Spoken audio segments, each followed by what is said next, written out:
हमारे सभी व्यूअर्स को बहुत बहुत जय जय श्री सीताराम। देखिए, अब थोड़े दिनों में दिवाली का त्यौहार आ जाएगा और इसकी जो शुरुआत होती है वो धनतेरस से शुरू हो जाती है, जिसे नरक चौदस भी कहते हैं। इस दिन यमदीप दान किया जाता है। कुछ लोग 5 दिन तक लगातार यमदीप का दान करते हैं, लेकिन इसकी जो सही जानकारी है, सटीक जानकारी है, वो आज मैं आपके साथ शेयर कर रहा हूँ।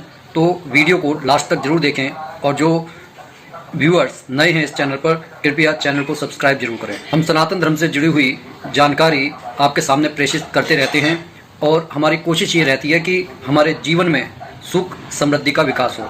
दरअसल हम धन दौलत खूब कमा लेते हैं, लेकिन अगर हमारे मन में सुख नहीं है, शांति नहीं है, सुकून नहीं है, तो फिर हमारा ये जो पैसा है, धन दौलत है, इसे खर्च करने के बाद भी आप मन की खुशी नहीं खरीद सकते। वो खुशी प्रभु सुमिरन से, सत्संग सुनकर ही आती है।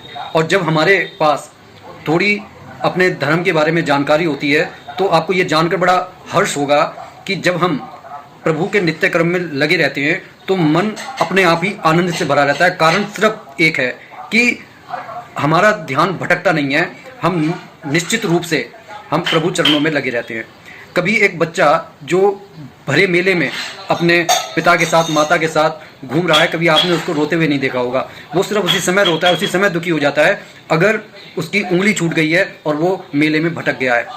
उस समय उसे मेले की चकाचौंध आकर्षित नहीं करती, वह दुखी हो जाता है, रोता है। बिल्कुल इसी तरीके का हम जो मनुष्य हैं, हम जीव हैं जो परम पिता परमात्मा से बिछड़े हुए हैं। उस परम पिता परमात्मा से ये बिछड़ा हुआ जीव सुख और सौभाग्य के साथ इस धरती पर रहना चाहता है, लेकिन उसकी कृपा के बिना ये भी संभव नहीं है। तो आइए जानते हैं कि यमदीप का दान किस तरीके से किया जाता है। दरअसल आपने कई बार देखा होगा कि किसी व्यक्ति की आकस्मिक मृत्यु हो गई, अकाल मृत्यु हो गई, तो ऐसे परिवारों पर दुख का पहाड़ टूट पड़ता है। तो ऐसे में हम भगवान से ये प्रार्थना करती हैं कि किसी के साथ ऐसा ना हो। तो जैसा कि मैं बता रहा था कि यमदीप का दान अकाल मृत्यु से बचने के लिए भगवान यमराज के निमित्त किया जाता है और उनसे ये प्रार्थना की जाती है कि हमारे घर में किसी की आकस्मिक मृत्यु ना हो, हमें इस डर से निजात दिलवा दें। कुछ लोग धनतेरस के बाद भैया दूज तक यमदीप का दान करते हैं, लेकिन ज़्यादातर लोग धनतेरस के दिन ही यमदीप का दान करते हैं।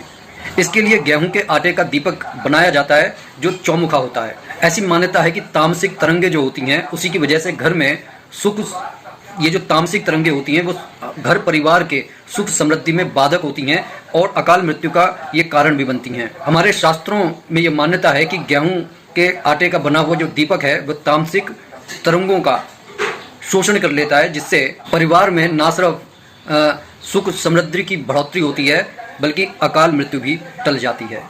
इस तरह चौमुखा दिया बनाकर उसमें बाती डालें, उसे सरसों के तेल से भर दें। ध्यान रखें, तिल का तेल या अन्य तेल का इस्तेमाल ना करें, सरसों के तेल से उसे भर दें, उसमें काला तिल भी डाल दें। इस बात का भी ध्यान दें कि यमदीप का दान अकेले नहीं किया जाता, इसलिए हमेशा आटे के 2 दीपक बनाएं। दूसरे दीपक को तुलसी के पौधे के निकट रख दें, लेकिन रात्रि में यह क्रिया की जाती है, इसलिए इस बात का खास तौर पर ध्यान रखें कि उस समय तुलसी माता को छुएं नहीं और उसे इतना निकट भी ना रख दें जिससे तुलसी माता को क्षति हो।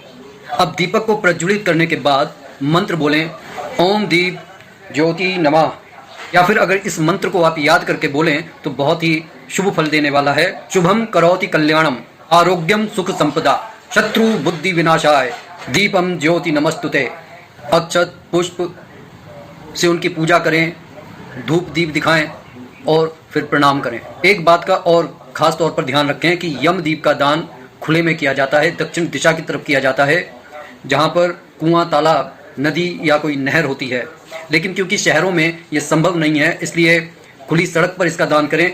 घर के अंदर ऐसा नहीं किया जाता, या फिर चाहें तो टेनिस के ऊपर कर सकते हैं, लेकिन दिशा उसकी दक्षिण होनी चाहिए, क्योंकि आप सभी को मालूम होना चाहिए कि दक्षिण दिशा यमदेव की दिशा होती है। साथ ही इस बात का भी ख्याल रखें कि यह दीपक पीपल के पेड़ के नीचे नहीं रखना है। दूसरी बात का जो महत्वपूर्ण ख्याल रखना है वो यह है कि कभी भी दीपक को सीधे जमीन पर नहीं रखना चाहिए। कुछ गेहूं या चावल या खीलें उसके ऊपर दीपक को रखना चाहिए और यम देवता से ये प्रार्थना करनी चाहिए, सूर्य पुत्र यम देवता को यह दीपक मैं अर्पित करता हूँ। मृत्यु के पास से वह मुझे, मेरे परिवार को मुक्त करें और मेरे तथा मेरे परिवार का कल्याण करें।